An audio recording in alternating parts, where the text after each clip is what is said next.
Hi friends, good week. How are you today? This is Vladimir and this is the weekly review for 18th of June 2012. Well, as I sent by email, the weekly review was not ready yesterday because of the elections in Greece. What did we get? We got the winners that support to stay in Europe and support to cut the expenses. Well, actually, to go with all the requests from Europe with Merkel at the top. How it's going to affect the market? Well, as so far we see the market does not too much excited from the last news. What does it mean for future? To be honest, from my point of view, everything right now is a speculation. As I did not think on the past that it's all going to happen because of Greece. I still don't think it's going to happen because of Greece. I think that all happening in Greece are really small problems from what could happen on other countries. That's why I'm not so excited from this news, and let's go for the opportunities for the upcoming week. The first two pairs will be the Aussie Canadian and the Kiwi against the Canadian, both coming to extreme. Taking a look on a daily chart, we can see that Aussie Canadian is on a 200 moving average, fighting a resistance area. Should make the first correction. We got a straight move up, and it created right now a duplication of the Bollinger Band since the break. If it does not hold these levels, the next levels the pair should try to attempt will be around 105 before it's making the fabulous move. But based on the daily chart and based on the 4-hour extreme areas we can see right now being built, right? We can see that the pair is making a duplication from here to here, right? Almost. From my point of view, as long as it's below 104, it should make the correction at least to to the gap close. The gap close means 102.90, something like that approximately. That's my expectations for the first pair, Aussie against the Canadian. Then we have a wonderful New Zealandian against the Canadian. Let's find it. Here we go. New Zealandian against the Canadian, same story, but the difference is that this one is breaks through the 200 moving average. Now it has a resistance right here.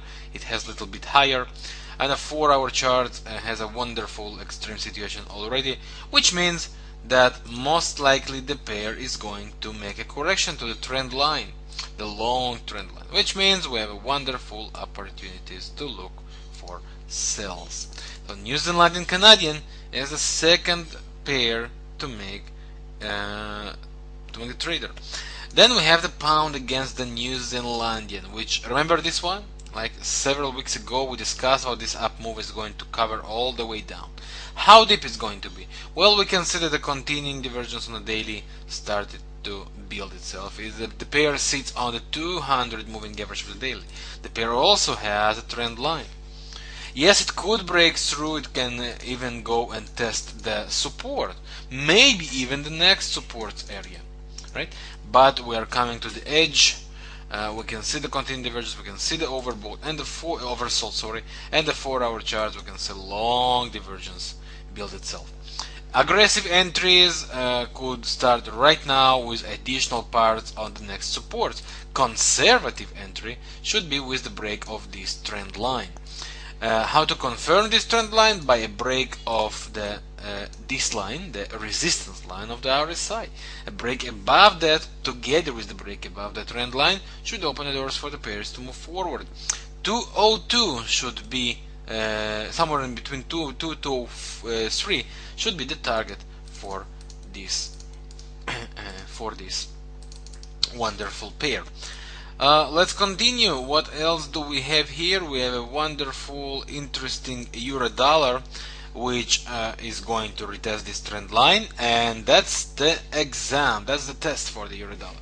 If it holds, it can go and continues higher all the way to 128 or even 129. If it breaks down, then we might start the next ride down. Careful with the euro dollar and watch out these levels. Same with the pound dollar. We can see there is a clear trend line. What will happen then? Probably will decide the future for the pair. So watch out these lines. Very interesting. Another pair is Canadian against the yen, which has clear sideways moves here. It's difficult to spot to put the exact spots, like 1, 2, 3, 4. Then we have a small tight sideways. I would say we have 5, 6, or maybe this is the 5 and this is the 6, and a break should come. If it keeps sideways, then leave it alone. But if the break comes within the next several, I would say within the next 2 days, this area should duplicate itself, or up or down. For one of the areas, it's probably going to make them move. If I have to bet, I don't have any idea for this pair, but if I have to bet, I would say it might go and try to break it up, going all the way to this trend line for a duplication of this sideways, which means to around 78, 90. Maybe a little bit lower, maybe even a little bit higher to around 79, maybe 78, 50 also could be a target. About the commodities, well, I would not deal with them. The situation here is really not clear.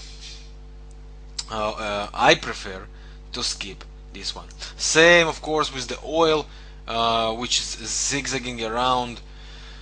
Really not clear. If it does push lower than 80, then 77, 76 would be the next levels to watch, but I really not sure about the oil. If it breaks and closes a daily chart above 85.60, then it most likely is going to push all the way to 89 or even higher. Except that I do not think we have any opportunities, and that's really enough for now for the upcoming week. Friends, it's time to be there. It's time to take risks again, and it's time to be there as the market should find a direction soon. No, it doesn't mean it's going to happen tomorrow or today or within 2 days, but the market is building its next direction. It's time to take risks. It's time to be in. Thank you very much for watching this weekly review. I wish you a wonderful week, and next week we meet as usual on weekend. Yours, Vladimir. Bye bye.